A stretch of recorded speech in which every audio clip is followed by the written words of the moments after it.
everybody's looking at Thailand as one of the, global cannabis, meccas of the world. It's going to be like Germany. Germany's the next one, right? It's like these places are sprouting up, and once government gets it right, and it just reminds me like Prohibition. Look how long it took them to get it right to fucking get alcohol and cigarettes. Yeah.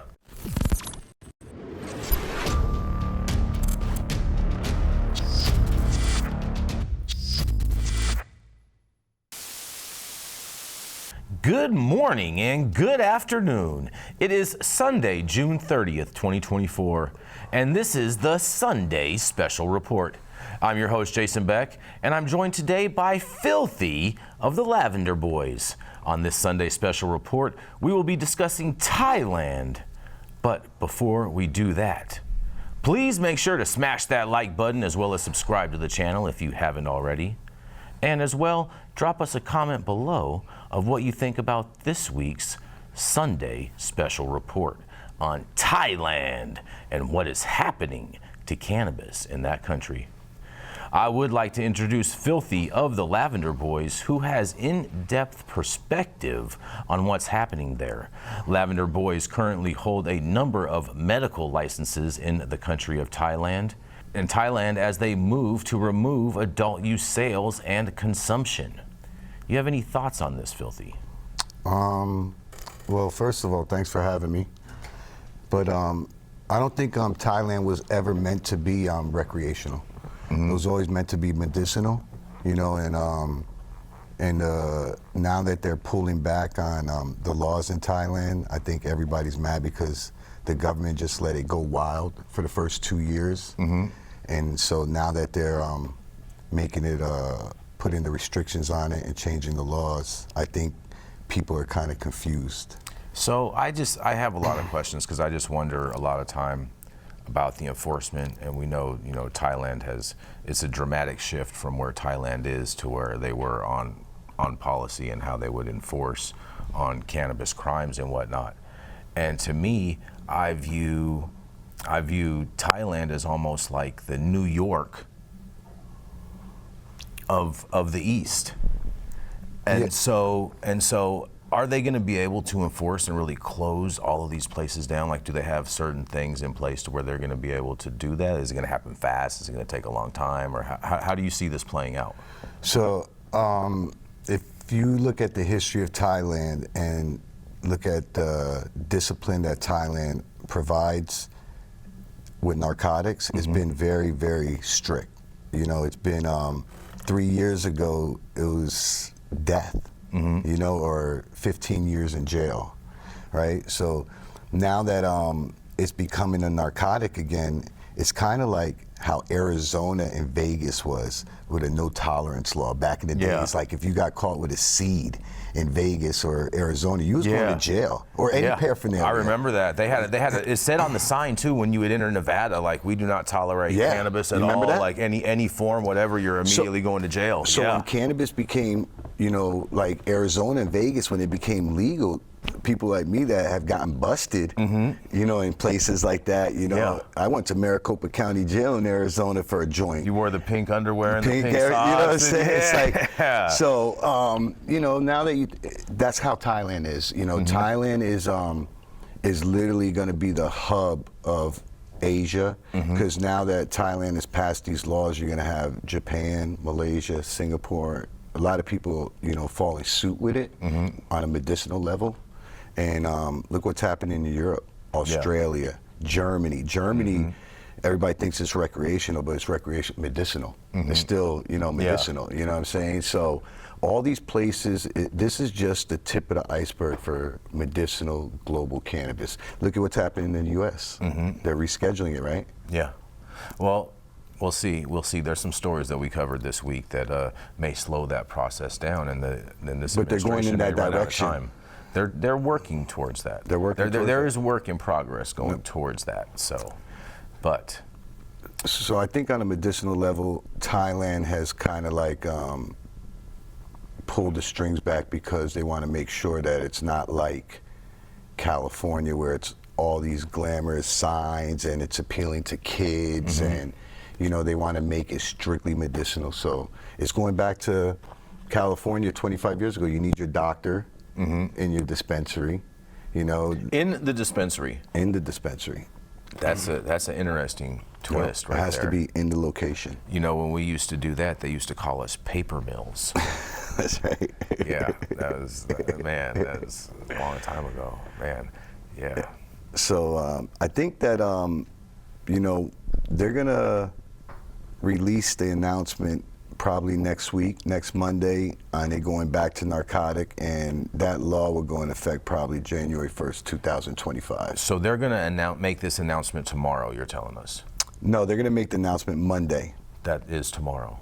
Is it? Yes. It is tomorrow. That is tomorrow. It is tomorrow, yes, Monday. Yeah. So Monday, Thailand time, which is still Sunday, our time. Yes, and Filthee just got back from Thailand, so yeah. My body's still still acclimating. Yeah, still acclimating. No worries, my man, no worries.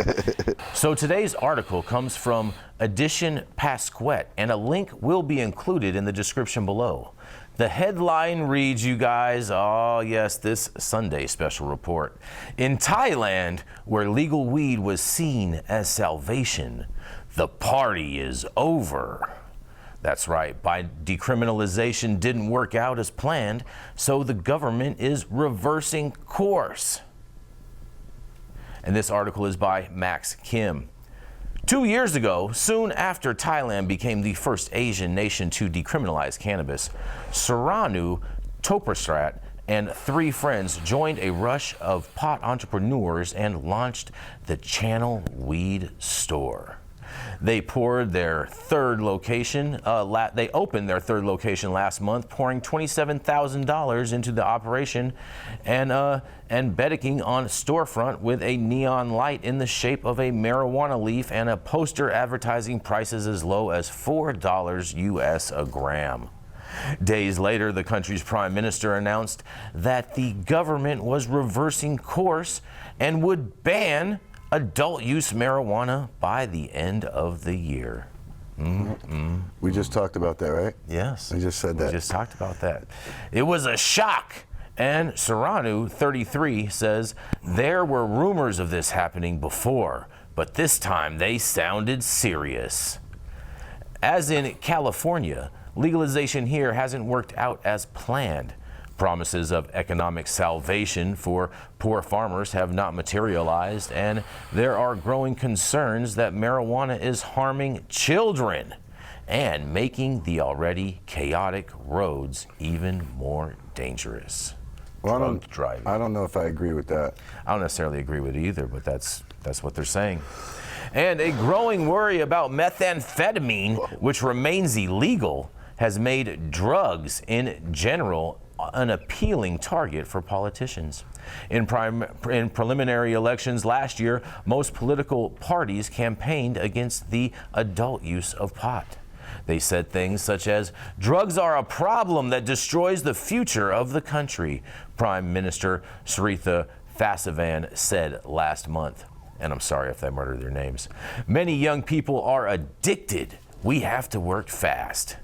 He said medical use will be allowed to continue, but details have been sparse, leaving Saranu to wonder if his business has any future at all. Behind the counter, which displayed packets of watermelon-flavored weed gummies claiming to be the world's strongest, we all know that's not the truth, his friends rolled joints to be sold individually. In a quote says, "It's all uncertain at this point," he said, "but it is better to do the best that we can now rather than regret it later." So, right there, for Thailand, the party's not over, right? All they got to do is get licensed, and they can still keep their consumption lounge. Interesting. They can still keep their dispensary. So there is a path forward for all of these businesses. There's a path 100% forward for all of them. Interesting. The only thing is they have to come through a licensed government farm. You know what I'm saying? The dispensaries are not getting shut down, right? The farms aren't getting shut down.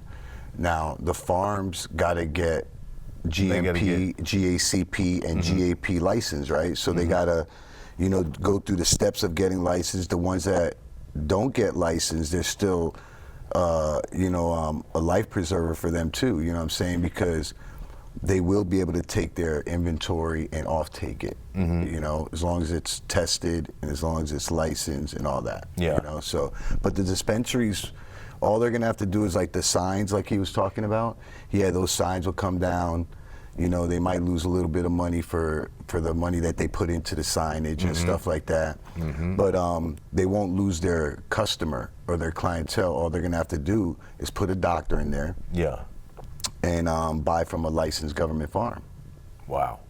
So there's a solution for it. Yeah. You know what I mean? It's whether or not everyone wants to do it is a whole nother thing and whatnot. But most people that made investments, it's not like a big change, right? It's like putting a doctor in there and buying weed instead of buying it from the black market or wherever you're buying it from. Now you're buying it from a licensed facility that's government approved, tested. Look at all the testing. That worked out real well here in California. Right. Look at all the testing that's going on, right? We don't even want to get into that. So it's like the testing over there is much, much more strict. It's much. The COAs over there are full spectrum. Are the labs government-controlled labs? All government controlled. Interesting. So the government's putting their full stamp on everything, All everything controlled. all the way. Yeah. That could possibly create a big liability for them. Well, no, With because some of these other testing stories we've been covering. Right. Well, the thing about it is like for exportation, the COA's got to match up. Say if you're exporting to Germany or Australia, those COA's got to match up. The THC levels can't be lied upon, right? They can only be 2% above or below, or they deny your whole load. Interesting. So if you're sending 2 tons of cannabis to Germany, and you're lying on your COAs, you're gonna have a problem. You're gonna have a problem. You're gonna have a problem. It ain't like the U.S. where everybody could get paid off and lie on their tests. Yeah. It's a whole different program. Very interesting. Very interesting game. Yeah. We're gonna see. We're gonna make sure you keep an eye on all of this as this develops. And man, I can't wait. This is gonna be good. But marijuana wasn't always so controversial in Thailand. The plant's use in traditional food and medicine dates back centuries, and just a couple of generations ago, farmers in the rural Northeast used cannabis to relax after a long day in the fields. But in 1979, the Thai government caved to U.S. pressure to crack down and passed a comprehensive Narcotics Act that imposed harsh penalties for smoking, possessing, or even selling the plant. That's right, a natural plant, you guys. A highly publicized war on drugs, which included extrajudicial killings of suspected dealers, followed in the early 2000s. Methamphetamine was the primary target, but the crackdown also deepened the stigma against cannabis. When Thailand legalized marijuana for medical use back in 2018, cultivation was closely supervised by the government. While standards for prescriptions were strict, not that there was much concern about wider use. Polls suggested there was little demand for adult use cannabis in the country. Driving the push for broader legalization were concerns about overcrowding in the country's prisons, where more than 70% of inmates are held on drug charges. That's a high number. That's like... It's the whole thing, the whole country. Wow. The plan's architect, Antun Shirakul, who was a health minister at the time, also touted exporting cannabis and hemp products as a way to help Thailand's pandemic-stricken economy and poor farmers.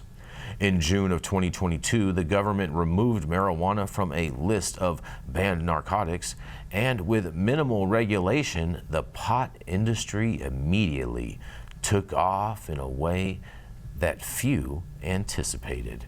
Man, that thing took off like a SpaceX rocket. Yes. More than 1 million Thais have registered to grow cannabis at home, while more than 12,000 cannabis dispensaries across the country are operating on 3-year licenses from the Department of the Thai Traditional and Alternative Medicines. And this is some of the licenses that you currently hold. Well, we hold all licenses.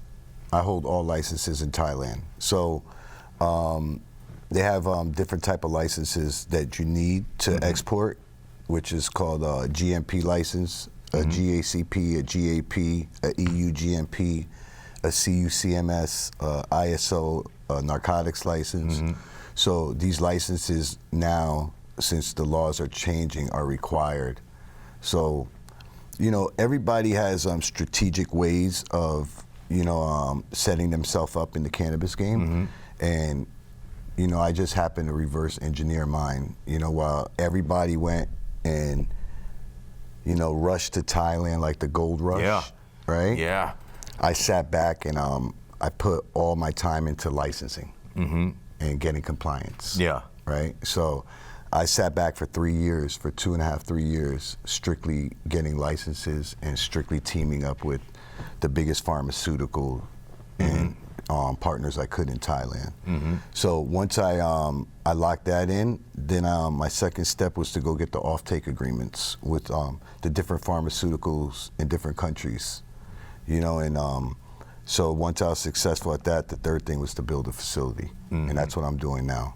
So I'm probably about 25%, you know, done building the facility. It's enormous. It's 6,500 indoor lights. I saw you posted some of it on your Instagram page. Yeah, so it's all FDA approved, GMP approved, you know, so you know, that facility is going to be a state-of-the-art facility, like worldwide. You know what I'm saying? People are going to come there and check out, and that's going to be the standard for global exportation of cannabis. Amazing. Yeah, it's mind-boggling. You know what I'm saying? So now we got probably about, we launched already. We start harvesting in October. It's going to be our first harvest.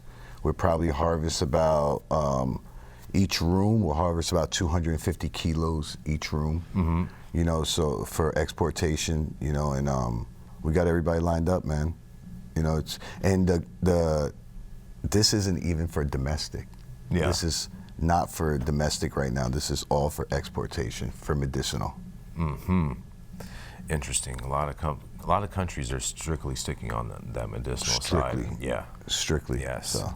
As we continue, the industry is projected to be worth more than $1.2 billion by the end of 2025, according to the University of the Thai Chamber of Commerce. And that's just in Thailand. That's because of that big export market. Right. On Khao San Road in Bangkok's landmark, Khao San's Road on Bangkok's landmark backpacker hunt, cannabis sales make up as much as 20% of all revenue, according to Sangha. How do I say that? Ranagawata. Ranagawata Kul, a dispensary owner and president of the local business association. Many customers are from places where pot is illegal. In a quote, "A lot of people from South Korea, Singapore, Hong Kong," he said. "They came here and want to smoke openly." He said his dispensary brings in $16,000 to $19,000 a month, and he keeps at least 60% of that, in large part because the government does not tax cannabis sales. Not yet. Not yet, yes. By comparison, the typical profit margin for dispensaries in California is 15%. Well, that's a lot in due to part of 280E and our tax code of overtaxation, but nonetheless. As the industry grew, the demand for workers drove up salaries. In a quote, "Almost everyone in the cannabis pays above average," said Tavijapan, owner of the franchise 420, which employs more than 80 people at 7 companies. Friend of mine. Oh, shout out. Including a cultivation consultancy and a hydroponics equipment supplier. At his indoor cannabis farm in Bangkok last month, workers in white jumpsuits were busily trimming his harvest of white runts, a strain developed in Los Angeles. Hunched over trays of the buds, which smelled faintly like cheese. They worked their tiny scissors in silent concentration. It's a skill in high demand these days, and his employees make $800 a month, about 36% more than the average national pay. But even that isn't enough to stop competitors from poaching them. Is that a big problem out there? I mean, poaching's always been a big problem. Interesting. That's why we're saving the elephants, man. I heard. Fair enough. Good point. Ty marveled at what his country had created in such a short time. This is the most fair and open cannabis market there is in the world right now, by far, he says. I'd say New York is maybe a little bit more open, but nonetheless, I think Thailand might be visited more. It wasn't long before the boom started to raise concerns about public health. In the first year of legalization, a quarter of adults reported using cannabis, up from 2.3% in 2019, according to surveys by Klungakorn University Center for Addiction Studies. Is that right? Yep. That's how you say that. Interesting. The rise has alarmed some doctors who argue that cannabis can lower children's IQs and increase the rates of car accidents, suicides, and mental health episodes, you guys. Not true. I don't believe any of that for a second. It is undeniable that cannabis poses health risks both mentally and physically, especially for young people and pregnant women, the Royal College of Physicians of Thailand said in a June statement. Okay. The government has been collecting reports of cannabis-related incidents from hospitals, and there was a marked increase after decriminalization, according to Anawuchai Asamakian, a pharmacologist at Mathidal University and an advisor to the Office of Narcotics Control Board, one of the Thailand's drug agencies. Mm-hmm. Have you ever worked with them? Yeah, we got our license from them. Through that agency. Yes. All right. There were 20,804 cannabis-linked psychosis cases in the 12 months after the change, versus 10,619 in the 12 months leading up to it. But Anna Kuchai cautioned that more study is needed. In a quote says, "Even at this stage, the effects of cannabis legalization are not fully understood," he said. "We also have a meth problem that is difficult to separate from cannabis since users often take them together," he says. Interesting. A lot of meth smokers out there. It's a ton of meth smokers out there. It's a bad it is. Yeah, epidemic out there. Meth, coke, heroin, all of it, but methamphetamine definitely. Wow. Is there a reason that they don't do the death penalty on methamphetamine? Well, they were. They were. Yeah, they were. That's why the problem was a lot of the methamphetamine and cannabis. We're getting crossed over, right? Mm-hmm. And you were getting cannabis smugglers getting crossed over in that methamphetamine and getting, killed and stuff like that. So they kind of separated it. But now that cannabis is going back on the narcotics list, I doubt that they'll do any type of killings anymore, but they will do a hard jail sentence. Hard jail sentence. Yeah. Hard jail sentence is defined as like anything 20 years or more? Or? Right. Okay. Yeah. In recent years, methamphetamine has been entering the country in record quantities from Myanmar, where political instability has allowed drug cartels to ramp up production. More than 150,000 people were treated for methamphetamine abuse last year, versus about 90,000 in 2022, according to the Thai government. In October of 2022, a 34-year-old former police officer who had been fired for meth possession stormed a daycare center in Nong Bua, Lampu province and fatally shot or stabbed 36 people, most of them children. The killings had a profound effect on attitudes about the drugs, and for many Thais and the media here, the distinctions among various narcotics basically just got lost. In a quote, "The news will say cannabis caused someone to attack an elderly man, but it turns out that person was using other substances as well," said Sarunu, the dispensary owner. This kind of sensational news coverage has been constant. I mean, I guess that's a little bit similar to when they say that cannabis could be laced with fentanyl here in the U.S. Right? Yeah, it's just overexposed media. In such a climate, politicians are under pressure to appear tough on drugs, and at a time when several other policy failures have put the Prime Minister on the defensive, the cannabis controversy represents an opportunity to score easy political points, given that it was his Filthee party that was behind the war on drugs 20 years ago. Filthee won a lot of votes on their anti-drug policy in the last 20 years, said Itachi Hoban, an attorney specializing in cannabis cases, and says, "So if this policy of reclassifying cannabis as an illegal narcotic fails, there will be no more votes for the Prime Minister next semester," he says. More than 75% of Thais back the plan to reclassify cannabis as a narcotic, according to one recent poll among the plan's supporters of Narong Projamata, a 55-year-old beer vendor at a marketplace in the southern island of Phuket. Like many Thais his age, he dislikes the smell of pot smoke and the mass intrusion of dispensaries along the beaches. He fears the effect this will have on the students who hang out at the market after school, he says. In a quote, he says, "I'm worried about laws for other drugs like meth being relaxed," he said. "We don't need weed tourism. Phuket can grow its economy in other ways," he says.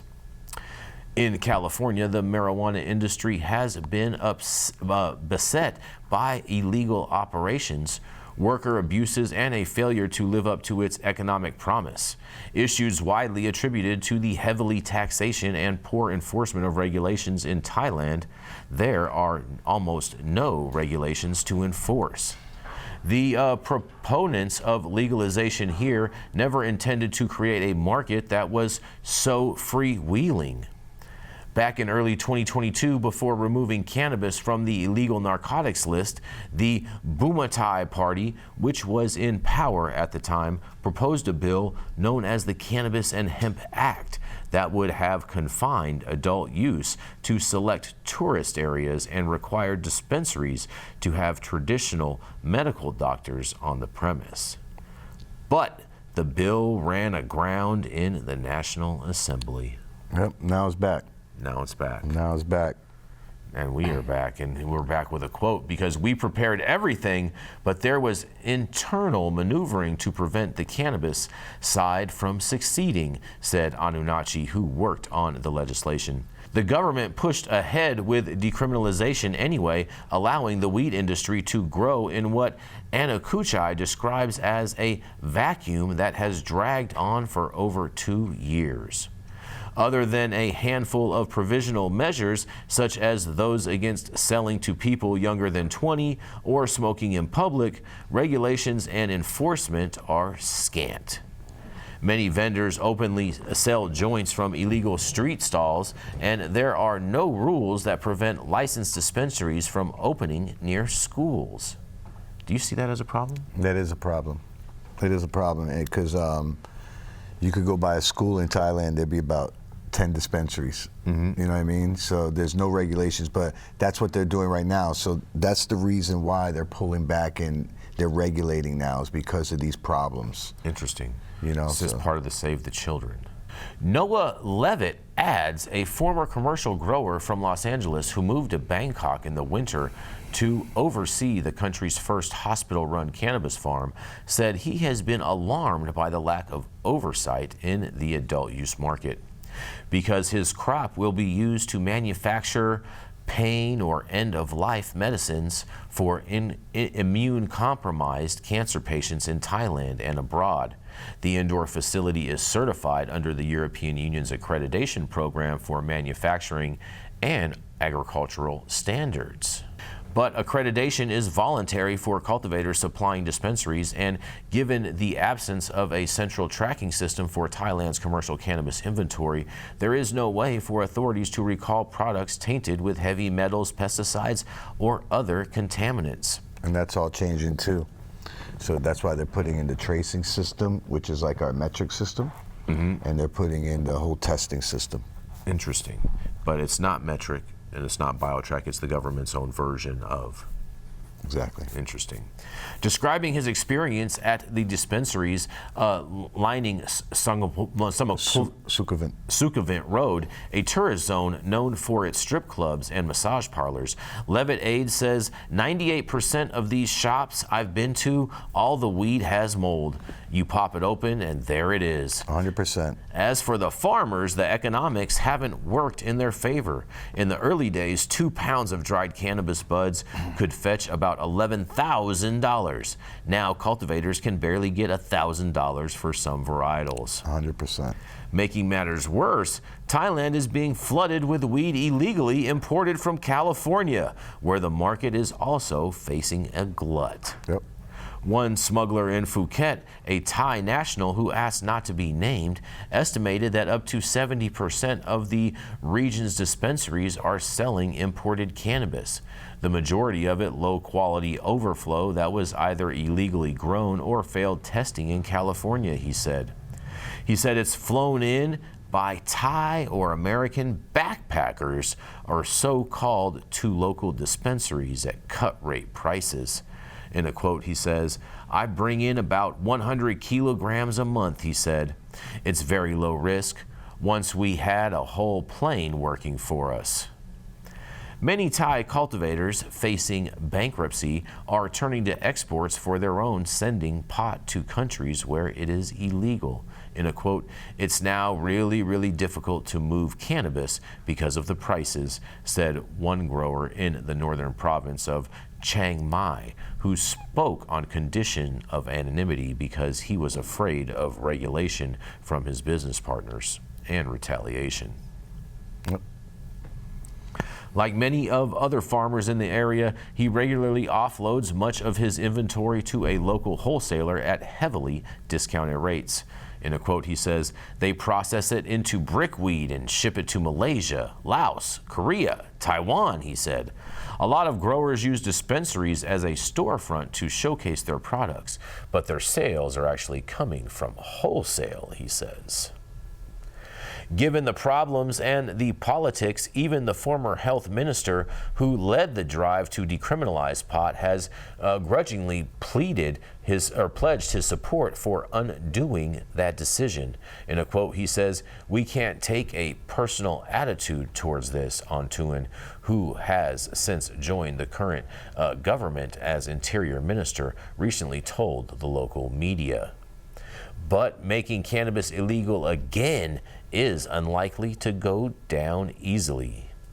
The more than 1 million people who registered their growing activities might wake up one morning as criminals. Many of the 3,000 marijuana offenders who were released from prison just 2 years ago could find themselves back behind bars. The illegal market would probably bounce back bigger than ever. Cultivators and dispensary owners have said they would sue the government for damages. In a quote, "Some people have used their entire savings to invest in the business," said Rampatan Snarnak, a weed activist and founder of Thailand's first legal dispensary in 2022. "There are at least 60,000 jobs at stake. Imagine if those people lost their jobs immediately," he says. Farastakai Nuai, head of the advocacy group Writing Thailand's Cannabis Future, said the solution is the Cannabis and Hemp Act, which remains stuck in the National Assembly.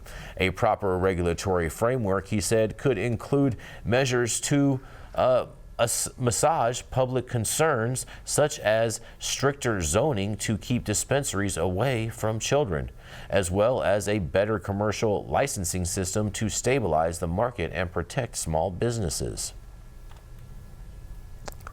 "Everyone agrees that it needs to be controlled," he said, "but government agencies lack the data to make informed decisions regarding cannabis regulations." If that means taxes on his sales, Sarunu, the dispensary owner, is happy to pay, he says. In a quote, says, "But the government needs to show us how it benefits the public," he said. For example, the tax revenue from alcohol funds public television. So let me stop you right there. Imagine if in this country we could tell the government how we want to pay taxes and where that money goes. I mean, that's how it's supposed to be. Right. Yeah. So the Thai people have a lot of influence and a lot of pressure gets put on the government, and the government, switches a lot, and the government changes a lot in Thailand, right? But in this case, I don't see Thailand. You don't see a big reversal. I don't see a big reversal. I see them regulating it and still giving the small farmer opportunity in the dispensaries. I don't see that many people losing a lot of jobs. More of the small farmer. It's like California. Who's losing out here? Yeah. The small farmer. You know what I'm saying? Big time. And who's losing out in America in general? The small farmer. Yeah. Right? 100%. So, it's always the small farmer that, gets the short end of the stick when government comes in and starts Especially when over. they're the ones growing the sticks. Man. Seated across from a shelf filled with shiny new bongs was his only customer, a bespectacled middle-aged man. After a brief consultation at the counter, he decided to roll his own rather than buying one of the ready-made joints on offer. Toulouse cannabis grounds provided to be unwidely, defying his attempts to corral it with the paper, spilling it out everywhere in all directions. He succeeded after several minutes, anointing the joint with a quick stroke of the tongue before lighting up and taking 2 quick puffs. He flashed a satisfied smile. He had never tried marijuana before, but after hearing about the impending ban, he wanted to smoke his first joint while it was still legal. Special correspondents Podapapi Anamanaton in Bangkok and Natalia Tharumatog in Phuket contributed to this report as well, so we want to make sure to acknowledge them. Filthee, do we have any closing remarks on this and what is going to be happening in Thailand? I mean, I think everybody's looking at Thailand as one of the, global cannabis, meccas of the world. It's going to be like Germany. Germany's the next one, right? It's like these places are sprouting up, and once government gets it right, and it just reminds me like Prohibition. Look how long it took them to get it right to fucking get alcohol and cigarettes. Yeah. Right? It took them it took them a while. A long time. You had Capone and all gangsters running alcohol in this country. The whole St. Valentine's Day massacre. Come on, the whole 20s and 30s, right? Like your whole decades of this shit, right? So I look at cannabis as the same thing. It's like the black market will always be there. Yeah. It'll never leave. I don't care what anybody says. Well, I feel once we get to a point of scalability where it's not cost effective, but you'll still have the novice cultivators that do home grows and what like that. But I think ultimately cannabis will commoditize at such a price point that it won't be cost effective to produce it on large scales. Right, but the whole thing is like, this is the key is, are you going to go to CVS to buy your cannabis, or are you going to go to pharmacy to buy your cannabis? Yeah. Well, I mean, I'm just going to say I don't think that just because it's in that frame that's still that you're only going to buy that weed at CVS. Well, no, what I'm saying is like when it goes medicinal and say across the board, say I'm speaking for Thailand, if it goes in all these pharmacies and you have all these dispensaries, where's the consumer going to go? Yeah. You know what I'm saying? The average consumer is going to go wherever they are trained to go. That's and right. have been trained. Yeah. And currently they've been trained to go into these stores. Yeah. And that's why it's so important that, like you mentioned, that there was a pathway for a lot of these places to remain open, but whether or not they choose to go down that pathway is a whole other ballgame, similar to what we had here in California. Yeah. A lot of people had the ability to go adult use, or they could have said, go screw yourself and do whatever. And I mean, it's simple for Thailand. They just got to register. You just got to go under the government's license and go under certain farms. Like our farm, Lvndr farm, right now is the only farm that's licensed. Got it. So, you know, we're giving everybody, like I've been going out and signing up so many dispensaries right now in Thailand under our license, so they're protected. You know, when this whole change goes over, all they're gonna have to do is go get the doctor, put them in there, and they can start selling, buying from the government farm.